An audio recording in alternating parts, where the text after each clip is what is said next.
The island was a shroud of secrets, veiled in an eternal mist, a place whispered about by sailors, a place to avoid. They called it the Isle of Whispers. Upon its jagged shores a village clung, its inhabitants pale and hollow-eyed. The village was ancient, its buildings constructed from driftwood and bones bleached white by the unforgiving sea. Its inhabitants rarely ventured beyond the mist, their lives governed by the whims of the sea and the demands of their deity. The air hung heavy with the scent of salt and something ancient, something primal. Life on the Isle of Whispers was harsh, unforgiving, but the villagers knew no other life. They accepted their fate, their faces etched with a resigned sadness, for they were bound to the island and to the entity that resided within its depths.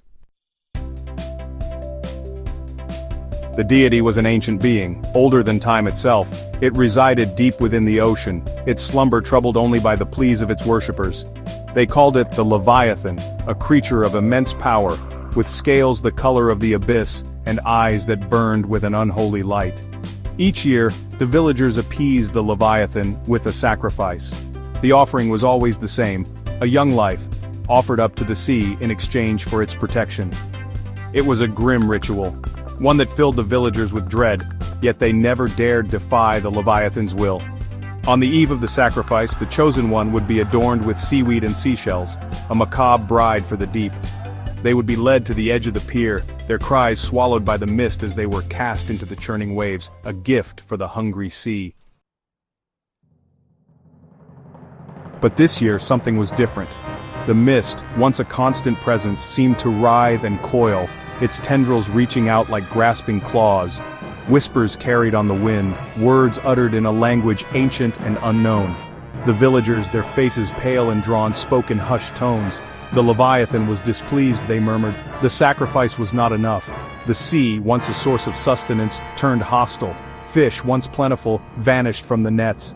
Storms raged with unprecedented fury, their waves crashing upon the shore with a vengeance. And still, the whispers persisted, growing louder, more insistent. One day, a stranger arrived on the Isle of Whispers. His name was Elias, and he was a cartographer searching for a mythical island shrouded in legend. He had heard tales of the Isle of Whispers, of its eerie mist and its reclusive inhabitants, but Elias, a man of logic and reason, dismissed them as mere superstition. He arrived on a small boat, his arrival unnoticed amidst the growing panic that gripped the island. The villagers, their eyes wide with fear, paid him little heed. They were preoccupied with their own terror, their thoughts consumed by the Leviathan's wrath. But Elias, oblivious to the danger that lurked beneath the surface, saw only an island shrouded in mystery, an enigma waiting to be unraveled. He was determined to uncover its secrets, unaware of the price he might have to pay for his curiosity.